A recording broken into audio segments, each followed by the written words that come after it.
Hello, everyone, and welcome to our final Blackfish Be About Love Festival Love Politik exhibition interview series. We have been really enjoying getting to know our artists and musicians and performers through this series in a more intimate way, and I am super excited to introduce you to my latest guests. We have Norman Sylvester and Carol Benson, who is a member here at Blackfish Gallery, LaRhonda Steele, and Larry Cwik. Welcome, everybody. Thanks so much for being here. Thanks for having us. Thanks for having us. Thank you. So this weekend is going to be our last performance night. And so I'm just going to take it away and get started with right next to me on the square is Norman here. And so Norman, please tell us more about your performance. We're really excited for the premiere this Friday. Let us know all about how you got connected to the show and tell us a little bit more about what you do. Well, Stephen called me months ago about the show, and we was all ready to go live and stuff. And of course, COVID-19 hit, and it changed the whole approach. Plus, it changed my content that I was planning for the show, especially when I heard the theme was about love. So my presentation, I'm not coming to the studio due to my overcautiousness about the coronavirus, but I'm submitting a video show, 30 minutes, and it's contained original material with love as a theme.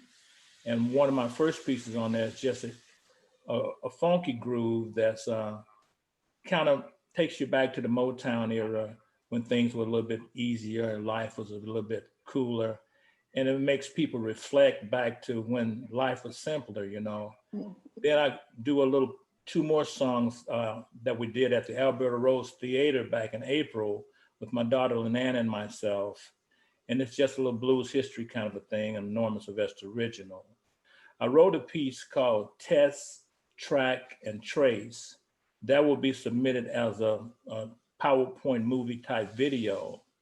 And it's about our situation in the world today, what we need to do to get to the other side. And the last of the video is a performance in honor of Janice Scroggins and Linda Hornbuckle, a tribute to them at the Oregon Music Hall of Fame, a live performance at that show with love as a theme, because I truly believe that love is the cure to what's going on. You know, we cannot let fear rule us. We can't let misdirection fool us. And we can be afraid, but let's not be scared. So we just have to step up and show the love. And I like being a part of this for Blackfish's mission of giving artists a forum to go beyond the boundaries and reach a diverse crowd. And I'm happy to be on that platform. You know, they call me the boogie cat. It's because I like the boogie. So it's some feel good music in my presentation as well. And I'm happy that RAC is a part of it because Helen Del Tosa and I have been friends for years, for 20 plus years. And RAC is a wonderful organization. So your partnerships and your co-op, and for me to be a part of this whole nucleus force to show the love and be diverse and have that forum, I'm honored to be there. You know, I'm a member of the Oregon Music Hall of Fame, artist in residency. LaRhonda has helped me with my artist in residency programs, and those programs were funded by RAC. So I'm a grandfather, a father, play the guitar, I sing, I write stuff, and this COVID-19 pandemic has given me a whole bunch of new lyrics. So it's given me a different outlook on writing, and I'm knowing it's having the same effect on the artists in your group too. So I guess in a nutshell, that's what I'm feeling about this whole show, and happy to be in a show that's about love, because we need love over hate. Mm, Love over hate. absolutely. Well, spoken like a true blues musician to find inspiration in a pandemic, I think it's great. That's one thing that I've always appreciated about blues music, taking something um, sad or difficult and be able to make beautiful music to lift people's spirits up. And so we really need that right now, for sure. Yeah. Yeah, And it's a healing force. I mean, music, and the artist with the brushstroke is a healing force. To put that art together, it's a sketching or painting. The musicians with the mathematical formula for music is a healing force. And as artists and musicians and literary, we all have that gift that was given to us to share, and to come together with these great people here and share this is a wonderful opportunity, and I'm thankful for that. thank you. It's an honor to have you. Well, we also are honored to have LaRhonda Steele as another one of our performers for our Blues Night coming up this Friday. So, LaRhonda, please tell us more about your piece for the show and the festival, and just more about what you do in general.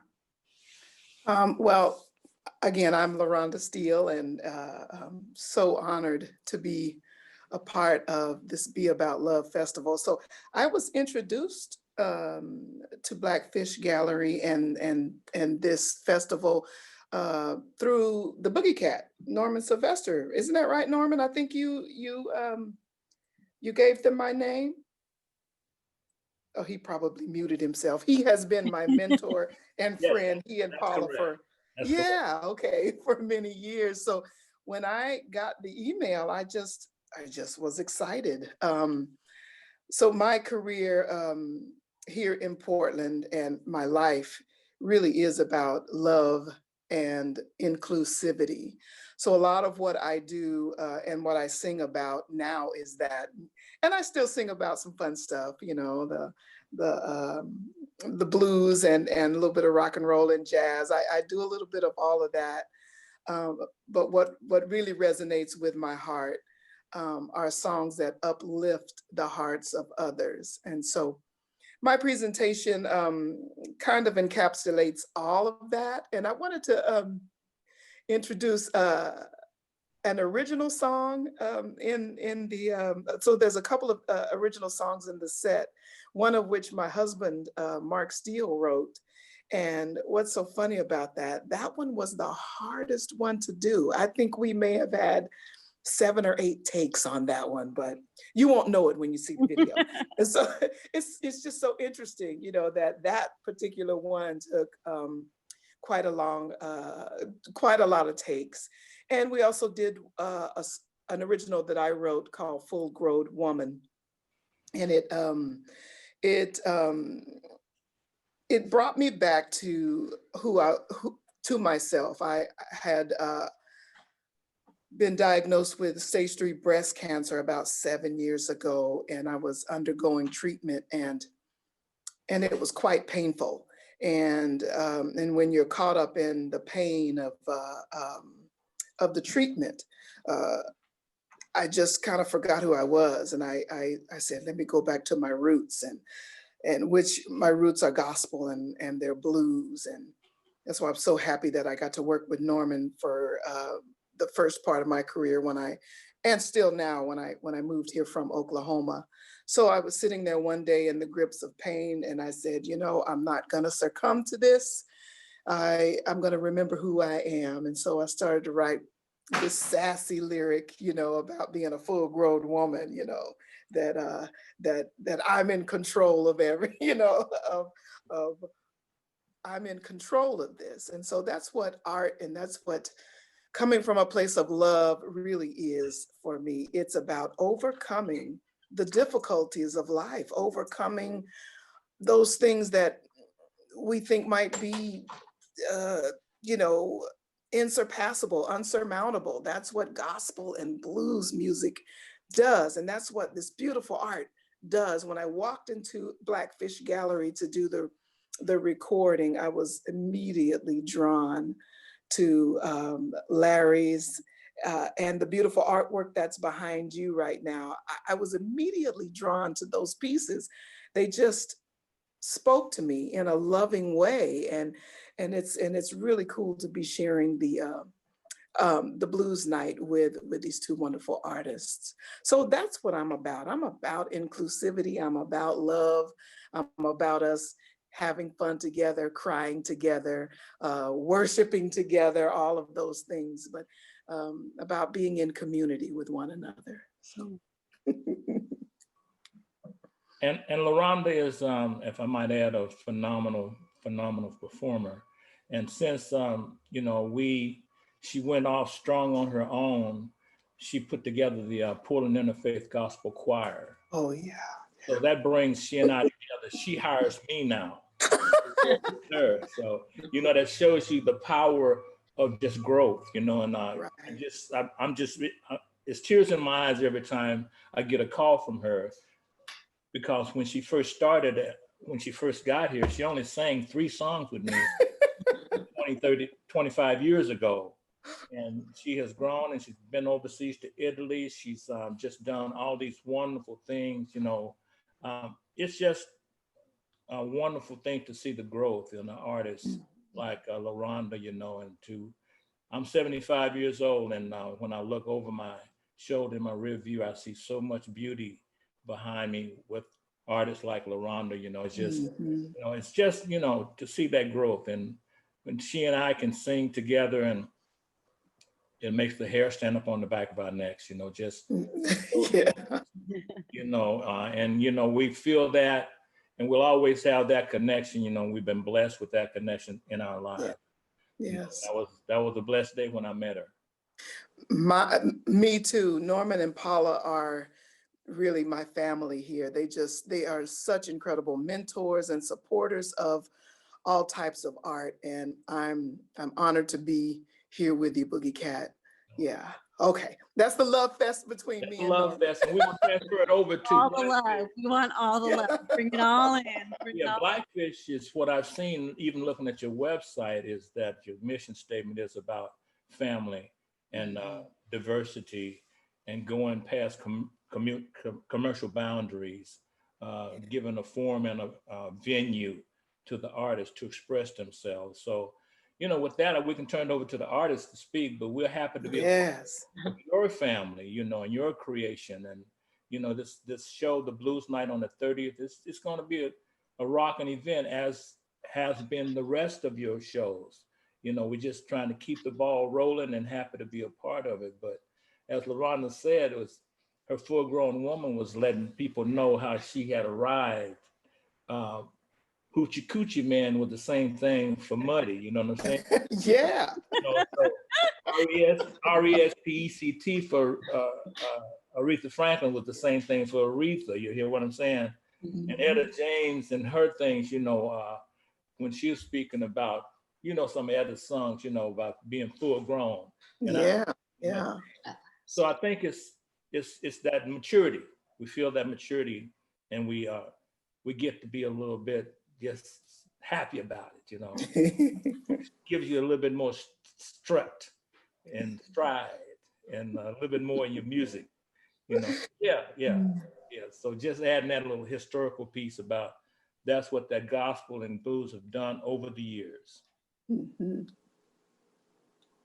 Yeah, I'm really excited to hear it. It's really cool for Norman to have watched you grow into this woman. And I think we could definitely, all of us could use your strength right now. I mean, surviving breast cancer, that's amazing. Yeah. Hallelujah. Well, it's amazing.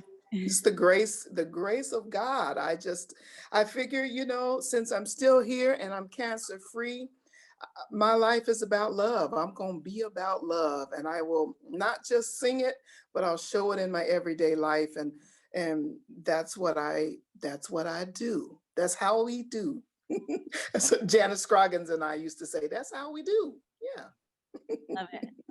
Yeah, it's so true that we are a big family here, and Carol, our member here that's in the interview today, can Yes, attest Carol. to that. And you know, you're our extended family. Everybody that comes through these walls is part of that extended family. And so it's really such an amazing thing to be able to share this space with so many people and welcome so many people in every day. I feel like every time the gallery's open, there's somebody new from somewhere else visiting and getting to see, and it's an awesome thing. This show is certainly being able to represent and so many different voices here in Portland in the community, and really showing how united we are, even though we are different. It's a beautiful thing. Even Blackfish itself, because the artists and members here are all come from different backgrounds. A lot of us are different art disciplines.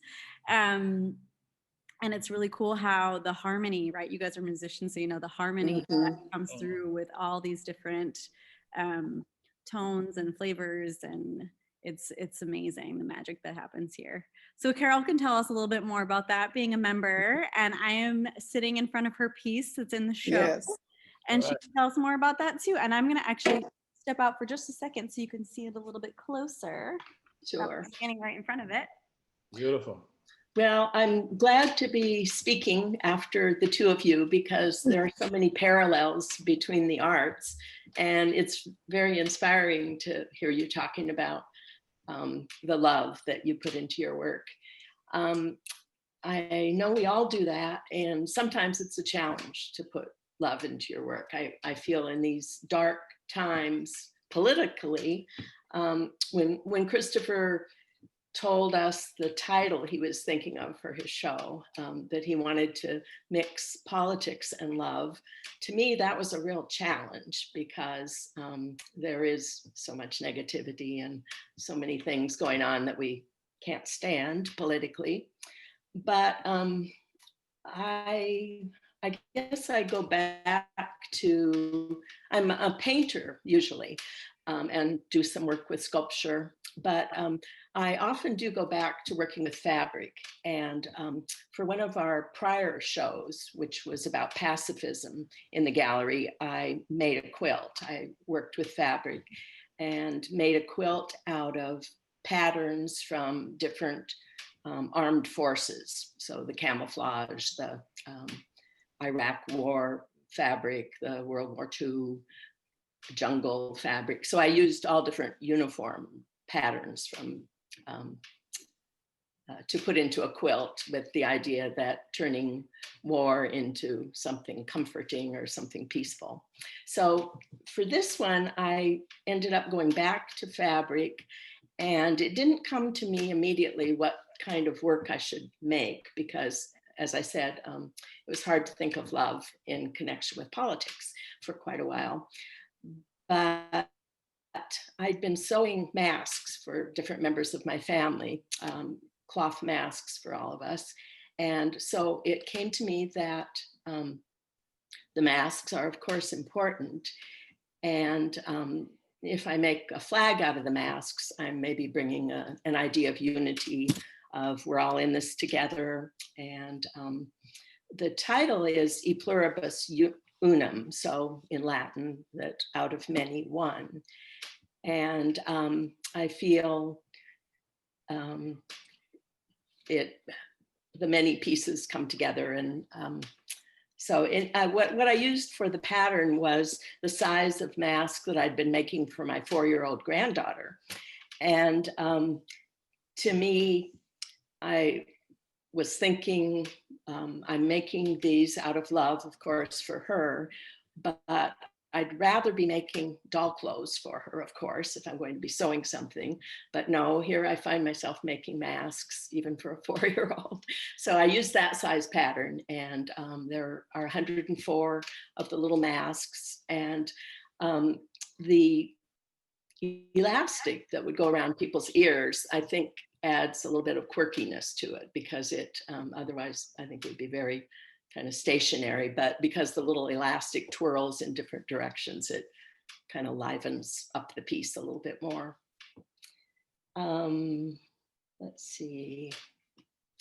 So, so anyway, I want to thank Christopher for kind of directing us in this way to try to think about our current situation with love. And as I mentioned, I'm very inspired by how you're using your music in that way too. It seems like the arts are related, and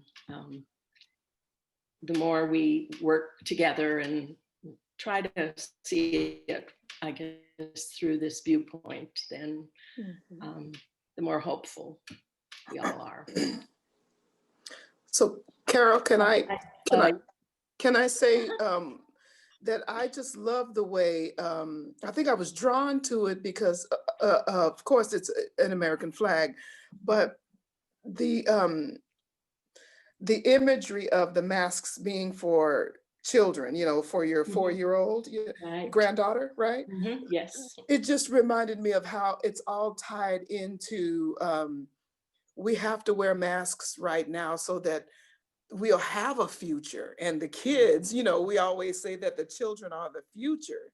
And so all of that kind of tied in together. And I just started thinking about this new normal that we're all in. And I think about the babies. This is going to be a normal for them. It's new for us, but this is, you know, how we're going to survive is through the young people. And of course, by wearing a mask and by keeping them safe, we have a future. So I was thinking all along those lines, and I was drawn to it because of that too. And of course, how beautifully it was put together. So thank you very much for that. Well, thank you. Yeah. I'm looking at it and I see one nation in the, I see unity. I see that what LaRhonda, reiterate what LaRhonda said about the piecing together of the mass, meaning that we're all in this together, you know, and it's going to take all of us to get through it. So that piece, 5 people standing in front of it will really keep all 5 minds reeling with interpretation of the meaning of it. And all of those meanings will be positive meanings. So it's a masterpiece for this pandemic time that, you know, the connectivity, that golden thread that I was talking about earlier that connects us all, is connecting those masks together to give a good depiction of what we need to do. So bravo. Bravo. Yes. Bravo. Bravo. Yes. Carol, the thing, go ahead, Larry. I also would say, Carol, that it's a wonderful, striking piece. I was drawn to it when I was in the gallery, and I really love that you have the elastic hanging over, because there's something that's quite not right with that flag. It's obviously a flag, and it's all these connections, but there's something that's a little off. So there's different ways that people can interpret it, and it's quite wonderful. Well, thank you. I was going to say, you know, I've been hearing with so much the controversy around masks, right? There's people out there saying, well, I'm not afraid, I'm going to wear a mask. And then the resounding that keeps coming back is, it's not about you, it's about other people. We wear it to protect other people. It's the most loving thing that we can do is want to protect everybody that we interact with every day, and that we have love for our fellow women, you know, that we're interacting with through our day, because we care, you know, because we love, we want to love all the people. And so I find that this is like a huge symbolism for love, using the mask. Like it really, it really hits that home. And I wish that so many people could see in the world could really see this, because I think that's the point that we're trying to make, is that, you know, this is, and it's the most patriotic thing that you can do right now. I think too, I've heard a lot of people saying that, like, you want to be a patriot, you want to show how patriotic you are, like, wear a mask. So this piece really embodies those concepts really well. So. Well, next up is Larry. Welcome, Larry. We're excited to hear more about your piece. Please tell us more about your work and the piece that you have in the show. Well, first of all, thank you, Kristen, for having us all together here. I'm honored to be with LaRhonda and with Norman and with Carol. I think they're all great artists, and I'm lucky to have heard Norman live back in 2018, and I just learned of LaRhonda's music earlier today, and it's just wonderful. Music is inspirational thing to me in my life. I personally have no musical talent at all, but I love music and I listen to it often. And I missed going to the Blues Festival this year. It's one that I normally go to at least one or two acts I hear every year. And over the years, that's added up to a lot. And so music is very inspirational. But I'm um I'm a visual artist primarily. I do some short films also, and mostly it's photography and drawing that is my main practice. And the image that I had, I was very happy when I saw there was a show that focused on love related to politics and things that are more transcendent above division, which is so common right now in this country. So I was really excited about the theme, and Blackfish has a special meaning to me because I was a part of the Blackfish family for a couple years back in the 90s, and it was a wonderful experience. And I still love seeing people that I've known from then and meeting some of the members since then. So it's just been a really influential institution for me. And like Kristen was saying, it's been around for more than 40 years. I think it's one of the oldest cooperatives. And I also want to thank Norman, what he said about RAC too. RAC is a wonderful institution. I got a grant to help with an Arctic project that I'm doing. It's called Thaw, an Arctic in Transition. And the piece I have in the gallery is from that series. And I got a wonderful grant from RAC in 2015.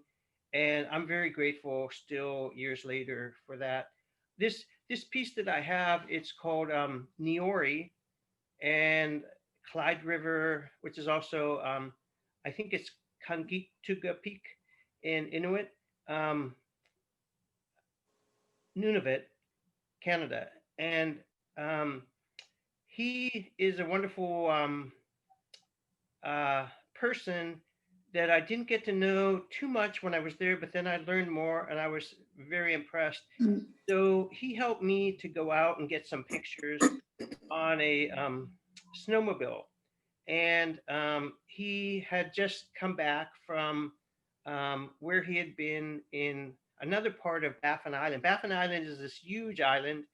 It's over from Greenland, in between Clyde River and Greenland. There's some water. There's the Baffin Bay, and then there's a Patricia Bay, which is off of that, and that's right at Clyde River. Well, he was from Arctic Bay on the northern part of Baffin Island. He was actually the mayor there, but he'd come back to help his father, who was having some health issues.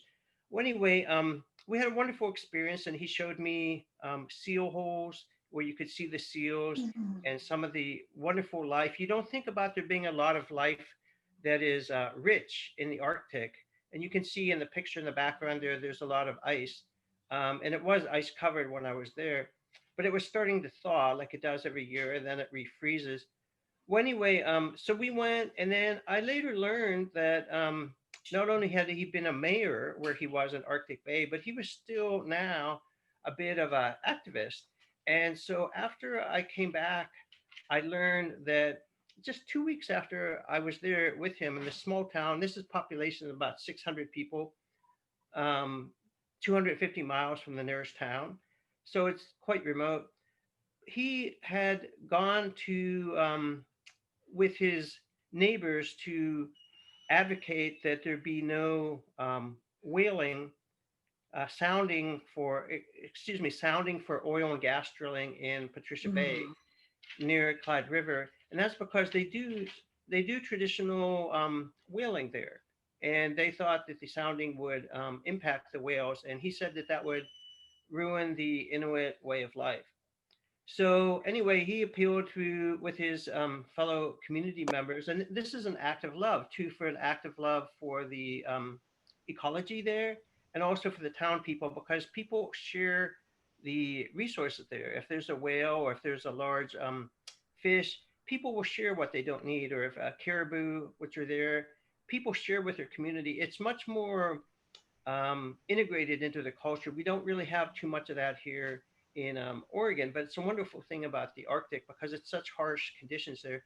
So anyway, he had appealed through the local politicians with some others, and they said, we want to stop this, and they were rebuffed. So what happened then was very unusual. Greenpeace, which they're not normally allies with, they joined together and they sued. They sued the Canadian government, and it went all the way to the Canadian Supreme Court. And 3 years after I was there, then they said, you can't do this because the ecological impacts are too great. So he's a example of a victory for love, because he was protecting things that don't have a voice, that live in the water, that can be impacted, and also for his community. So we were talking earlier about community, and that's really important. I think that's one thing that I have such fond memories of from Blackfish is the community. And even now here, our creative community in Portland, I just love to see live music, and I can't wait till it returns. And I love to see other art. And so we have a vibrant, wonderful community here. For a city relatively as small as Portland, we just have incredible diversity of richness of culture, music and theater and writing and visual art, film. We're very lucky. So I'm so happy to be part of this festival and happy to be with you all. Thank you. We're happy to have you here too. Mhm.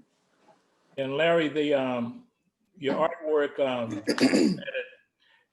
it's got me wanting to reach for my scarf and my gloves, and I felt the chill from that photo, man. I could tell. Yeah. But what was so cool about it was the subject was right at home. He was not like shaking or nothing like that. I'd be, man, they'd have to, I don't know. I'd be freezing up there, man. But it's nice that he's an environmentalist as well, and that whole village way of life of sharing stuff. Mhm. When I was a kid in Louisiana, back in the 50s, my grandmother owned a 112 acre farm. And when things went overabundance, it was shared with the people around. And that was the old way that we've grown away from that now. So to hear that village or that town is doing that, you know, and also he's trying to save his environment. Mhm. That's a wonderful mission. So that piece of art speaks to all of that. So bravo, good job. Thank you very Yeah. much, Norman. Thank you for sharing this story with us. Yeah. I think that I know that's what art does, the type of visual art that you do. It not only can you look at this person's face, there's a whole life story behind it. And I appreciate knowing that story. Thank you for that. Thank you. He was a very interesting guy and rather non-assuming. I didn't know a lot of this until after I had met with him. And to answer Norman's query about it being cold, it was very, very cold. But if you have enough clothes, you're okay. Well, what I was thinking, that he looked so cool, you know, he had his sunglasses up, but also what sets it off is that you can really see his eyes, you know, and it's just clear. You know, I love art, photos and artwork that shows the eyes just really, because when you look at those and you move around, they look like they're still looking at you. As a child, that kind of spooked me out a little bit, like, you know, when you're looking at art on the wall, when you was kids, you know, looking at the old pictures and like they follow you. So you can read, I could just see the passion in his eyes. So good job. I had a little question. I know some of your other work, Larry, had to do with walking through Mexico. Oh. And this is the other extreme in the cold area. So how was this part of your grant, or how did you end up going there? Well, thank you. Because I actually neglected to mention, I just have finished working on the photographic part of two very long projects. And this was from one of them, and that was from, like I mentioned, Thaw and Arctic in transition, and that's a circumpolar project. And it's been a very educational and illuminating project to discover what's happening and how things are changing right now. The temperatures in the Arctic are increasing at twice the rest of the world. But Carol was completely correct. My other work, which I also coincidentally finished last year, the photographic part, is called The Visitor: Walking 1,000 Miles Through Mexico. And so when I was with Blackfish, I had a show of that work. But I finished the travel portion, the photography portion of both last year. One after 37 years, and the other after 17 years. So I guess I get to be a bit Jurassic with these projects, but they're fun, and so I like to do them till I feel like they've reached completion. And to answer your question about the grant part, so I'd already been working on that project for quite a few years before I got the grant, and then I wanted to travel to Russia, to Siberia, and I figured out how to do it. But then the next issue was the funding part, and that was very challenging. And then permissions you have to get. So the grant was very helpful for that particular component, because going up to northern Alaska is not too expensive, but some places are quite expensive, and so that's when I applied for the grant. And I also good experience with Helen Daltoso that Norman has mentioned, and some other people there at RAC. And to all the people that's outside of Portland that might be watching this, that a lot of the artists, all the artists, music and art, the foundation of grants in the city, Oregon Folk Life and RAC, has been our rock to get us out to do community outreach. We're talking all ethnic music, blues music, all the music, all the arts.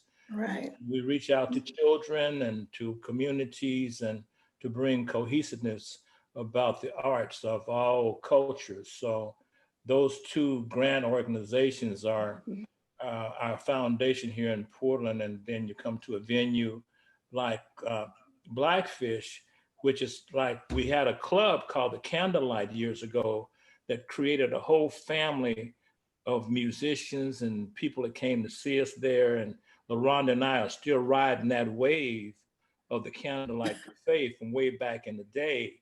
And then you take Blackfish, who's got that family now that's riding the wave of that same thing, of that particular gallery.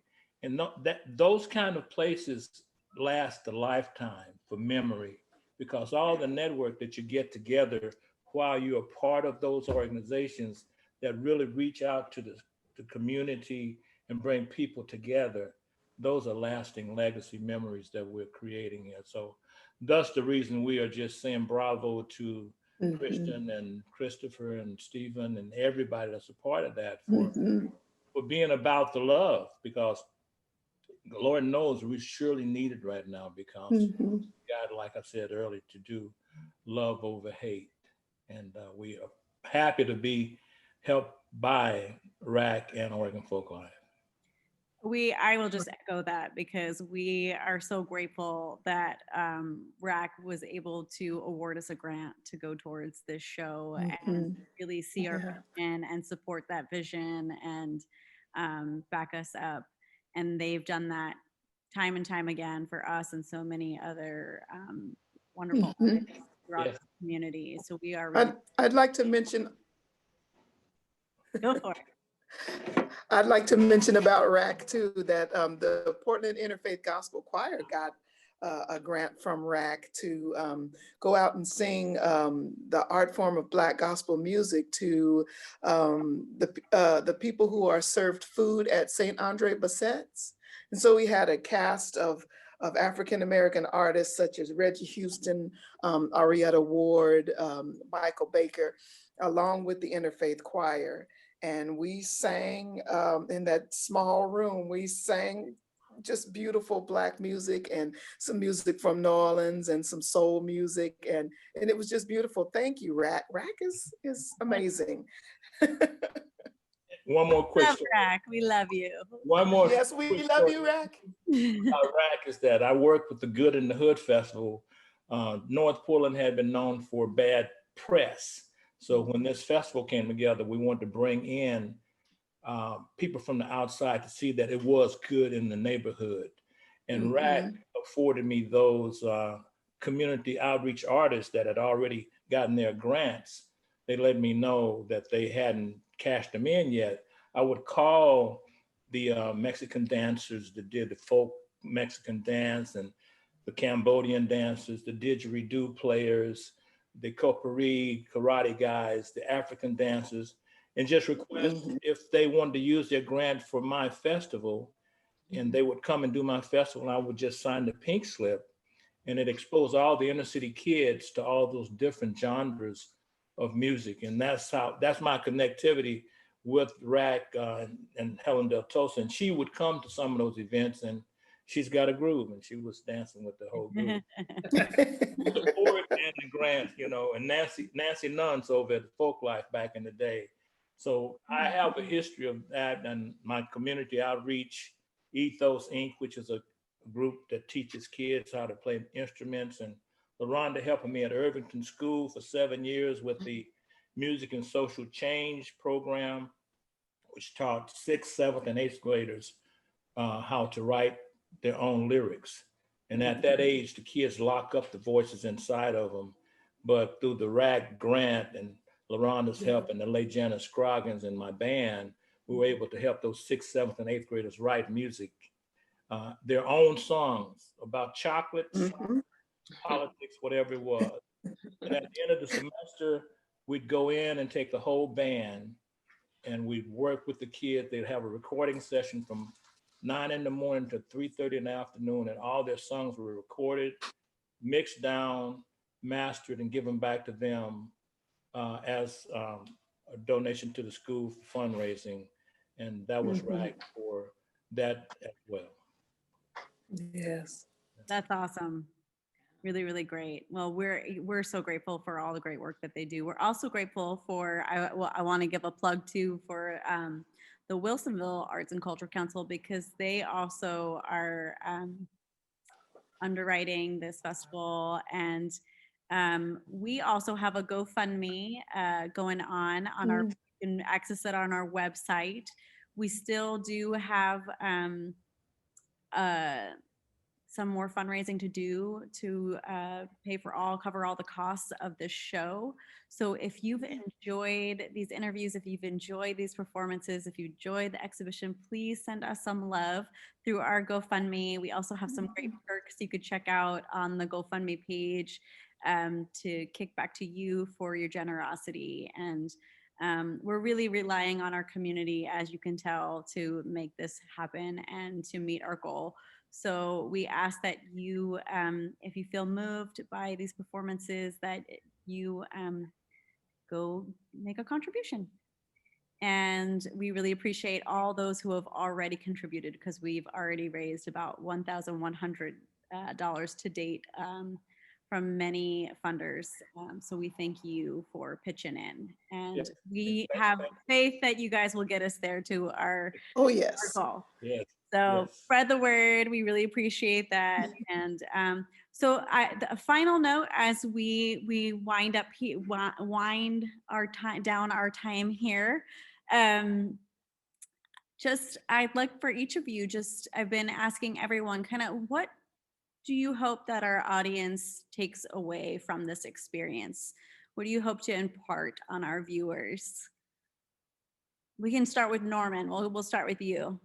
Okay, well, I think that my wish would be that you would see that in the midst of this pandemic, that music is and art is still the healing force that will keep us all together, and that the artists are still creating and creating maybe in a different way with a different message, but the message is in tune with what's happening now.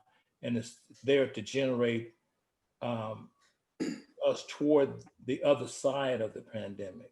So we are trying to get over that threshold, and we're hoping that our performance this weekend, on the 30th, will help. And all these performances will help people that's been shut in and want to get out and go somewhere and all of that. And also they're thinking of words in their head, and some of these words that we do in my songs, they might have already been singing, the phrases and the peace and the love. So I'm wanting them to hear that and help, hopefully, and hold on to it and know that we're all in this together. And we're going to have one big party on the other side of all of this. And there will be some different music for that, of course. We actually decided to extend the show into November. Be a lot of originally when the curators of the show were putting together the concept, they really were thinking, oh man, October 2020, things are going to be tense, things are going to be hard. We had no idea about the pandemic or the fires or all the other things that we would be faced with, but we knew that there would be a lot of tension surrounding the election, and that we wanted to just make sure we had a space and time, holding space for people to come together and love each other through this difficult time. And though we're so sad because of the pandemic, we can't actually have a literal party here, which is what we were hoping to. I do hope that these videos and the performance and stuff make people feel connected for sure. And we will see what happens in November, as we just decided to extend the show another month. So you'll have to stay tuned and see what we come up with when we will find a way after the election, definitely, to bring us all together once again.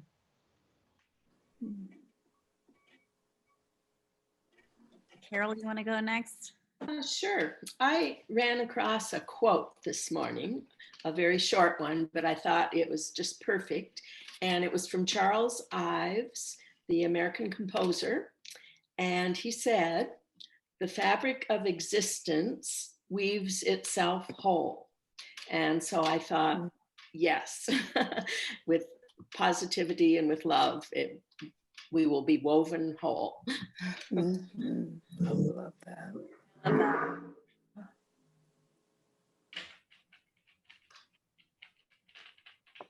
LaRhonda? Oh, okay. I guess I was going to say, I guess I'll go next. I hope that people take from these wonderful offerings that every single one of us has the ability to show and be about love, and that we do it through music and through visual arts and through different avenues of art. But every single person has that love and that ability within themselves. And so I would hope that they would take away that, also sharing with us, and thank you so much for sharing and supporting with us, but to know that there is love and light inside of you, and that we are a community together, and that we can make change together. We can do that with being about love in just the simple, smallest way. Just by a smile, well, of course, through your mask, with your eyes, just by saying a nice thing to someone, or by a compliment, or just by meditating and blessing the world with kindness, so we all have that ability within ourselves. And it's about sharing it and being about love. And we have, as artists, a big way of doing that. And you may think that, an individual may think, who doesn't sing or who doesn't create visual art, may think, oh, well, what can I do? But there is always something we can do. There's always something we can do. It can be about love. Yes. Beautiful. I love that. Thank you. Larry? Come on, Larry. Well, I second everything I've heard from the other people, Norman and LaRhonda and Carol. I'd add to that, love conquers fear, Mhm. and that we should embrace our commonalities. And I'd also say that community overpowers division, because there's a lot of division. But when people work together and they try and find solutions, we usually find solutions. But there has to be that willingness, and that comes from love for each other, and love for the the ecosystem that we're part of, because we are connected to the other creatures. We're all humans. We're all naturally wanting to relate to other humans, but we also are connected to the other creatures that provide us a nice world. So yeah, and thank you to Christopher and for doing the show and for all the work that went into it, and for you, Kristen, for this great segment here for the video. Thank you. Yeah, we owe a big thank you to Christopher, Mary Dawn, and Stephen, who The are whole team was wonderful. spearheading this, Yes. and all the hands of Blackfish members and artists and musicians and other performers, that they've put so much love and hard work into this show. And we're so grateful for that.